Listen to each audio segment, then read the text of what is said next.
You're listening to Soap Dirt, the latest in television entertainment news. Young and the Restless fans, I've got your 2-week spoilers for January 6th through the 17th. Nikki is in a panic. Sharon is terrified.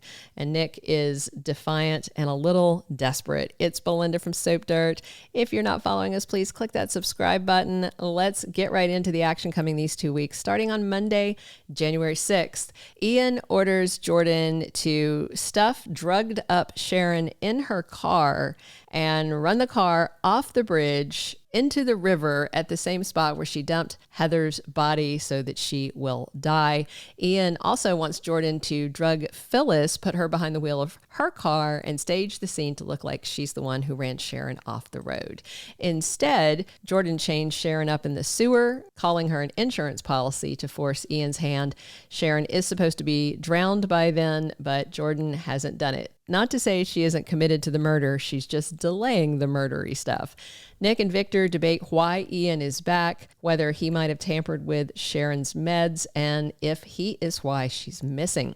Nick wants to get out there searching, but Victor delays him. His security's on it, other resources are on it, and he wants his son to stay there while they talk to Ian. And he is delivered shortly by one of Victor's henchmen to the ranch.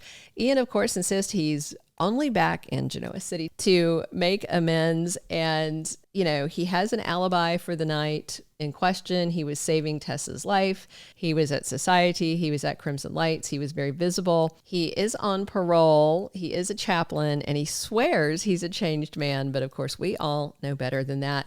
Victor and Nick threaten him, and Ian tells them he left a letter about their threats with the police, pointing the police the way of the Newmans if something happens to him. But Victor thinks he is bluffing and or does not care. Nikki, of course, is shocked to see Ian in her living room, and he's leering and then says he'll pray for them. Heads back over to the motel. He wants to know from Jordan if Sharon's at the bottom of the river, and she tells Ian that Sharon is right where she should be.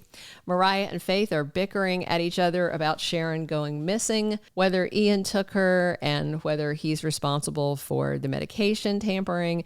Faith and Tessa just don't see how he could have manipulated things, but Mariah says he's always 2 steps ahead and is a horrible, horrible man. Meanwhile, Cole tells Victoria all the reasons that he should not accept Victor's job offer, but Victoria convinces him to give it a try with the caveat that he can quit if he decides it's just not for him. Tuesday, January 7th, we've got Nikki freaking out over Ian's return, and Victor is comforting her and vowing to protect her at all costs. Meanwhile, Nick is searching for Sharon diligently. He is determined to find her. I wonder if he's going to retrace steps back to Society, find a little clue near the parking spots. Nick the Stick isn't always the brightest spoon in the drawer, but hey, A for effort, right? Meanwhile, Billy offers Phyllis a deal that she accepts. This could be about revenge on Victor and taking Chancellor. Wednesday, January 8th, Audra is with Nate when he finds something important about his brother Damien in LA. And of course, Nathan Owens debuts as Nate's half-brother Damien on Wednesday the 8th. And he's so hunky. I'm really excited to lay eyes on him. Sean Dominic is, I think, one of the hottest guys on the show. So more man candy. Billy is not looking for advice, but Chelsea Lawson decides to give it to him anyway.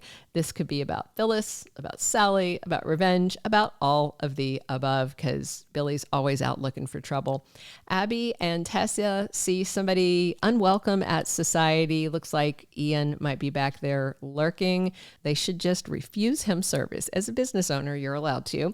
And there's a strategy session between Abby, Lily, and Devon. Maybe it's professional, maybe it's personal. I'm assuming professional. Thursday, January 9th, Nick is still out searching for Sharon. He is not going to wait for the police or Victor's security to find her. He's going to take matters into his own hands. Meanwhile, Victor commands Michael to find out how Ian, awful Ian, managed to get out of prison early, what he's been up to, check on this chaplain story, and get him some actionable intel they can use to take down Ian.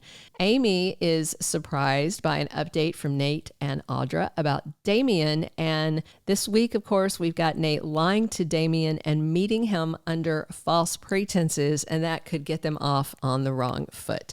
Friday, January 10th, Nikki and Claire talk about the Ian threat while they're at work at Chancellor, and Nikki is very worried that her granddaughter might be on the villain's radar. And just by the way, what do you guys think about Nikki's makeover? I love the hair. I'm on the fence about some of the outfits. Some of them I like, some I think are a little much, but I really like her hair.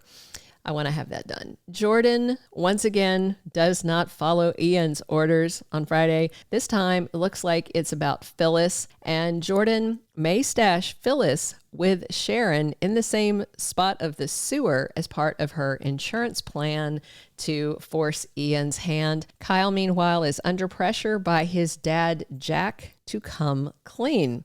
So what has Kyle done now? January 13th through the 17th, Ian is going to discover Jordan's treachery and that Sharon is not dead in the river. Phyllis is not framed for running her off the road. As a matter of fact, he does not know where either of his targets are, and Jordan isn't going to do what he wants until he does what she wants, as she has warned him many times. So who will he target? Obviously, her main target is Claire. So whether he kidnaps her, sets her up for something, I don't think Jordan wants her killed. I think she wants her brought low. And, Ian's good at things like that.